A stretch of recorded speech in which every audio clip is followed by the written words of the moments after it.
Hello everyone. आप सभी का करंट अफेयर्स 360 में स्वागत है।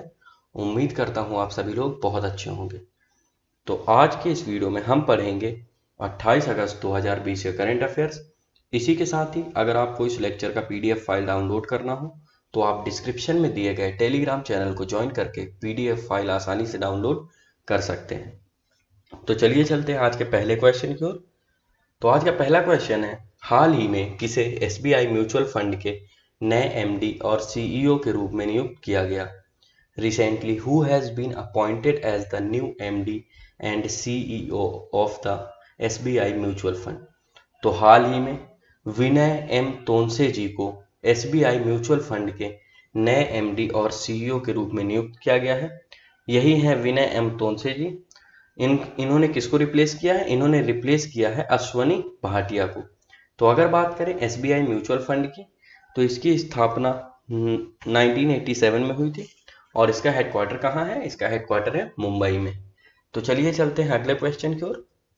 हाल ही में किस राज्य ने प्रधानमंत्री मुद्रा योजना के तहत सबसे अधिक महिला लाभार्थी होने के लिए सूची में शीर्ष स्थान प्राप्त किया? Recently which state has topped the list for having the highest number of women beneficiary under the प्रधानमंत्री मुद्रा योजना? तो तमिलनाडु राज्य के अंदर सबसे ज्यादा महिला लाभार्थी पाए गए हैं प्रधानमंत्री मुद्रा योजना के। तो अगर बात करें प्रधानमंत्री मुद्रा योजना क्या है, तो प्रधानमंत्री मुद्रा योजना अप्रैल 2015 में शुरू की गई थी। इस योजना के तहत सरकार द्वारा छोटे जो उद्यम होते हैं, बिजनेस, उन सभी को शुरू करने के लिए छोटी रकम का लोन दिया जाता है। तो अगर बात करते हैं तमिलनाडु की, तो तमिलनाडु के गवर्नर कौन है? गवर्नर है बनवारी लाल पुरोहित जी। और सीएम कौन है? ई पलानी स्वामी। अगर बात करें तमिलनाडु के अंदर लोकसभा सीट्स की, तो 39 लोकसभा सीट्स हैं और 18 राज्यसभा की। तो चलिए चलते हैं अगले क्वेश्चन की ओर। हाल ही में किस राज्य ने नीति आयोग के निर्यात तैयारी सूचकांक 2020 में शीर्ष स्थान प्राप्त किया है? Recently which state topped NITI Aayog export preparedness index 2020? तो हाल ही में नीति आयोग ने अपना एक्सपोर्ट प्रिपेयरनेस इंडेक्स 2020 जारी किया और इस इंडेक्स के अंदर गुजरात राज्य ने पहला स्थान प्राप्त किया है। तो गुजरात राज्य एक्सपोर्ट प्रिपेयरनेस इंडेक्स में पहला स्थान प्राप्त किया, दूसरे स्थान पर महाराष्ट्र और तीसरे स्थान पर तमिलनाडु राज्य रहे हैं। तो अगर बात करते हैं गुजरात के बारे में, तो गुजरात की कैपिटल क्या है? गांधीनगर। गुजरात के गवर्नर कौन है? आचार्य देवव्रत। अगर बात करें गुजरात के सीएम की, तो सीएम है विजय रूपानी जी। और गुजरात के अंदर लोकसभा की 26 सीट्स हैं और राज्यसभा की 11 यानी 11। तो चलिए चलते हैं अगले क्वेश्चन की ओर। हाल ही में भारत सरकार ने हिंदुस्तान एरोनॉटिक्स लिमिटेड में यानी एचएएल में कितनी हिस्सेदारी बेचने का फैसला किया है?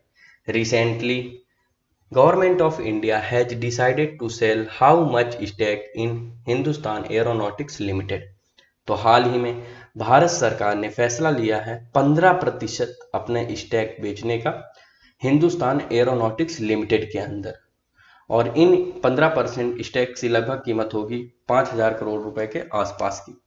तो अगर बात करते हैं एचएएल, तो एचएएल का पूरा नाम है हिंदुस्तान एरोनॉटिक्स लिमिटेड और इसकी स्थापना हुई थी 1940 में। अगर बात करें इसके हेडक्वार्टर की, तो इसका हेडक्वार्टर है बेंगलोर यानी कर्नाटका में। और इसके चेयरमैन और एमडी कौन है? एचएएल के चेयरमैन और एमडी हैं आर माधवन। तो चलिए चलते हैं अगले क्वेश्चन की ओर। हाल ही में किस राज्य ने मुख्यमंत्री ने गरीबों के लिए 200 करोड़ रुपए के पैकेज की मंजूरी दी है? Recently the chief minister of which state has approved a package of ₹200 crore for the poor? तो हाल ही में ओडिशा के मुख्यमंत्री श्री नवीन पटनायक जी ने गरीबों के लिए 200 करोड़ रुपए का एक राहत पैकेज जारी किया है। इस पैकेज के माध्यम से जो गरीब परिवार कोविड-19 के कारण सफर हो रहे हैं, उन सभी की मदद की जाएगी ताकि उनकी जो लाइवलीहुड है उसको सुधारा जा सके। जैसा कि आप जानते हैं कि कोविड-19 के कारण कई गरीब परिवार के जो सदस्य थे वह बेरोजगार हो गए हैं। इस कारण उन्हें अपना जीवन यापन करने में बहुत दिक्कतें हो रही हैं। तो इसी को देखते हुए ओडिशा के मुख्यमंत्री ने 200 करोड़ रुपए का यह पैकेज अप्रूव किया है। तो अगर बात करते हैं ओडिशा की, तो उड़ीसा की कैपिटल है भुवनेश्वर और उड़ीसा के गवर्नर कौन है? गणेशी लाल जी। अगर बात करें उड़ीसा के सीएम की, तो उड़ीसा के सीएम है नवीन पटनायक। उड़ीसा के अंदर लोकसभा की 21 सीट्स हैं और राज्यसभा की 10। तो चलिए चलते हैं अगले क्वेश्चन की ओर। हाल ही में $200 बिलियन की कमाई करने वाले पहले व्यक्ति कौन बने? Recently, who has become the first person to hit a net worth of $200 billion?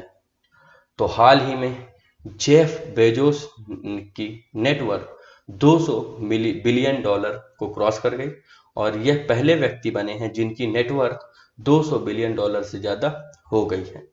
अगर बात करें इनके बाद दूसरे पायदान पर कौन है, तो इनके बाद दूसरे पायदान पर बिल गेट्स यानी माइक्रोसॉफ्ट के ऑनर आते हैं। तो अगर बात करें जेफ बेजोस के बारे में, तो यह फाउंडर और सीईओ हैं किसके? अमेजॉन के। तो चलिए चलते हैं अगले क्वेश्चन की ओर। हाल ही में विश्व स्वास्थ्य संगठन द्वारा किस महाद्वीप को जंगली पोलियो मुक्त घोषित किया गया है? Recently which continent was declared wild polio free by World Health Organization?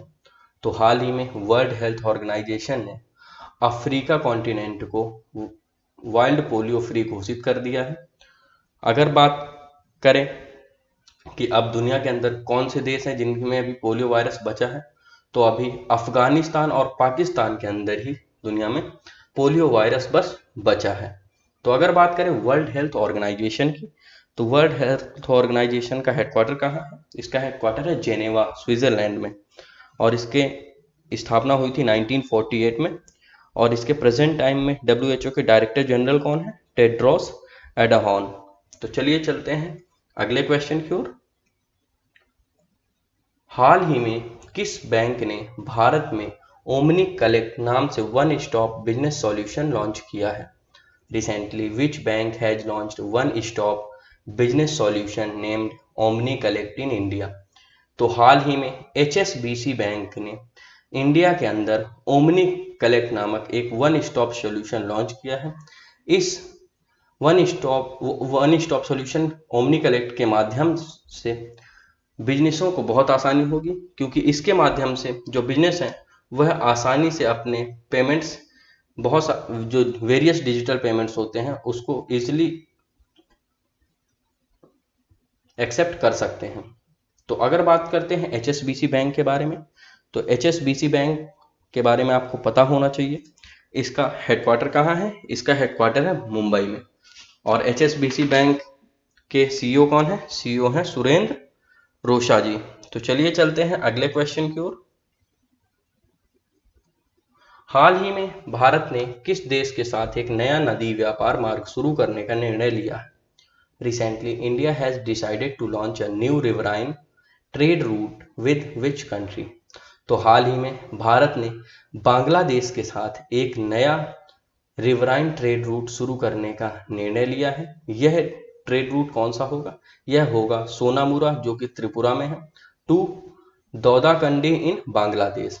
तो इस ट्रेड रूट को 3 सितंबर से चालू किया जाएगा और इस ट्रेड रूट को स्टार्ट करने का मेन मकसद यही है ताकि जो भारत और बांग्लादेश के बीच रिवराइन ट्रेड है इसको और ज़्यादा बढ़ाया जा सके। तो अगर बात करते हैं बांग्लादेश के बारे में, तो बांग्लादेश के बारे में आपको पता होना चाहिए इसकी कैपिटल है ढाका और बांग्लादेश की करेंसी है टका। बांग्लादेश की पीएम कौन है? शेख हसीना जी। तो चलिए चलते हैं अगले क्वेश्चन की ओर। हाल ही में किस बैंक ने भारतीय युवाओं के लिए लिबर्टी सेविंग्स अकाउंट शुरू किया है? Recently which bank has introduced liberty savings account for the Indian youth? तो हाल ही में एक्सिस बैंक ने भारतीय युवाओं के लिए लिबर्टी सेविंग्स अकाउंट्स लॉन्च किए हैं। इस लिबर्टी सेविंग्स अकाउंट को भारतीय युवा अपना अकाउंट खोल सकते हैं और इस अकाउंट में भारतीय युवाओं के लिए यानी यूथ के लिए बहुत सारे ऑफर दिए जाएंगे। तो अगर बात करते हैं एक्सिस बैंक की, तो एक्सिस बैंक की स्थापना हुई थी 1993 में। एक्सिस बैंक का हेडक्वार्टर है मुंबई में। एक्सिस बैंक के चेयरमैन कौन है? राकेश मखीजा जी। और एक्सिस बैंक के एमडी और सीईओ कौन है? अमिताभ चौधरी जी। तो चलिए चलते हैं कल के पूछे गए क्विज क्वेश्चन की ओर। तो कल मैंने आप लोगों से पूछा था, हाल ही में 600 टेस्ट विकेट लेने वाले पहले तेज गेंदबाज कौन बने? Recently who became the first fast bowler to take 600 test wicket? तो हाल ही में 600 टेस्ट विकेट लेने की उपलब्धि हासिल की है जेम्स एंडरसन ने। जेम्स एंडरसन दुनिया के पहले तेज गेंदबाज बने जिन्होंने टेस्ट मैचों में 600 विकेट हासिल किए हैं। तो चलिए चलते हैं आज के क्विज क्वेश्चन की ओर। तो आज का क्विज क्वेश्चन है, 2021 में ब्रिक्स खेलों की मेजबानी कौन सा देश करेगा? Which country will host BRICS games in 2021? तो आपको इस क्वेश्चन का सही जवाब मुझे देना है। इसी के साथ ही अगर आपको आज के करेंट अफेयर्स में कोई भी डाउट हो तो आप मुझसे कमेंट सेक्शन में पूछ सकते हैं। अगर आपको वीडियो पसंद आया हो तो लाइक करें, शेयर करें, ताकि और लोगों तक भी यह वीडियो पहुंच सके। और चैनल को जरूर सब्सक्राइब करें ताकि आपको रेगुलर करेंट अफेयर्स वीडियो आसानी से मिलते रहें। तो चलिए मिलते हैं कल के करेंट अफेयर्स वीडियो में, तब तक पढ़ते रहें। Thank you.